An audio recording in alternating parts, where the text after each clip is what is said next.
20 years ago, The Polar Express hit theaters, giving us the animated adaptation of the book of the same name. The original 32-page children's story was expanded to a 100-minute animated film that I revisit yearly.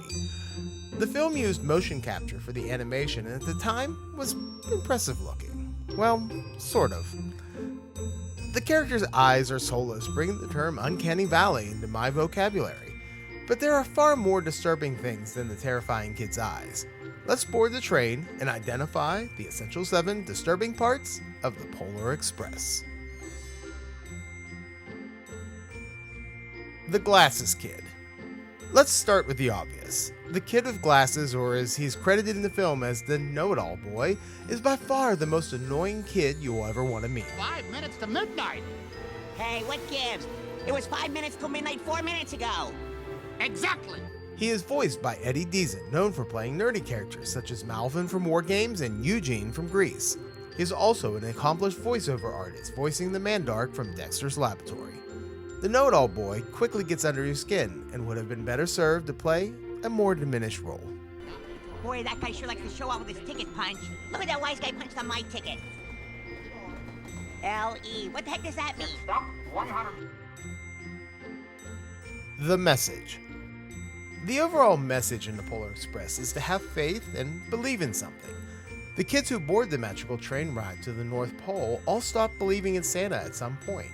The conductor even mentions this to our main character, or hero boy, as he steps onto the train, pointing out that he didn't take a photo or even write a letter to Santa that year. Is this you? Yeah. Well, it says here, no photo with the department store Santa this year, no letter to Santa, and you made your sister put out the milk and cookies. So to make sure these kids believe again, they are given proof that Santa exists by riding the Polar Express. I'm not sure this message works all that well. If anybody's given proof that something that they stopped believing in exists, chances are they will always believe. Merry Christmas. Better keep that in a safe place.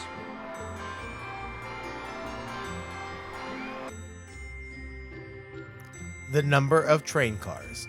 This is something that just annoys me more than anything else. Throughout the movie, the number of train cars is anywhere from 5 to over 20. I'm not sure why this consistently changes, but my guess would be for the dramatic shot. When the train begins, we see 5 passenger cars. When it goes through the forest with the wolves running alongside, we see about 20 passenger cars.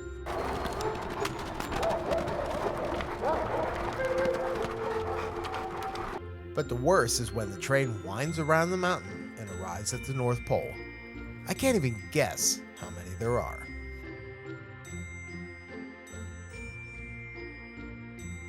Billy, the lonely poor kid. Billy, the lonely kid, is also essentially the poor kid. He lives on the other side of town in this tiny little home. He keeps himself for some reason, looking like Dewey from Malcolm in the Middle. It's unclear why he is lonely. My guess is that he is afraid of bullying for wearing that nightgown. While the hero kid learns to always believe, Santa has to teach Billy patience and greed. The kid finally gets a present, and of course he doesn't want to give it up. He wants to hold on to it as long as he can. When he finally gets a present, he's told to wait. Kinda lame, Santa. Santa got to Billy's house already.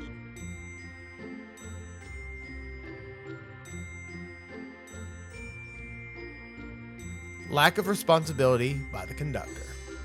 You're responsible for transporting hundreds of children on a magical train ride in the middle of the night on Christmas Eve to see Santa.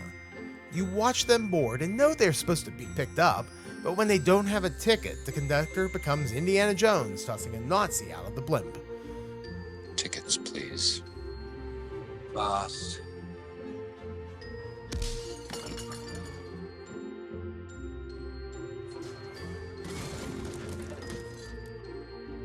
No ticket. The conductor sugars them up, lets them run rampant on top of the train, and hang from the engine. He doesn't answer their questions, and is kind of a prick to them. Is the conductor in some internal damnation, forced to do his job? I mean, come on, man. You're the adult. Be responsible. Well, that is more like it. Engineers' inability to run the train. Just like the conductor, the engineers need to take some responsibility in getting these kids safely to the North Pole. You're driving a train? They put me in charge. The engineer had to check the light.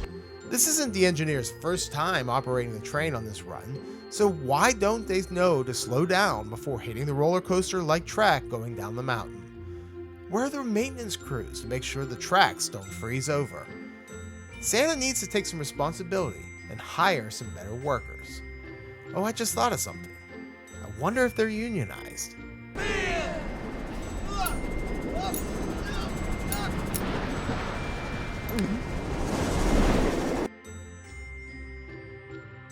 Steven Tyler, Elf. Lastly, as creepy as the uncanny valley dead eyes of the kids, the elves are just as terrifying. However, one of the elves stands out as the most disturbing part of this film, the Steven Tyler Elf.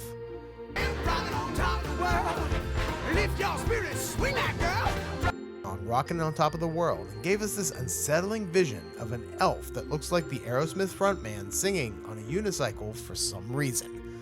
Behind him is a band of elves playing full-size instruments. Once you see it, you can't unsee it and wish that you were dreaming on. And that is the essential 7 disturbing parts from the Polar Express. Don't agree or have an opinion on a topic for a future list? Tell me in the comments below. I'm the Christmas Aficionado, and remember, stay off the naughty list. Ah, the forsaken and the abandoned. Mind your steps now. These poor toys have suffered enough. Friend. A Scrooge! Ebenezer Scrooge. North Pole, Santa Claus,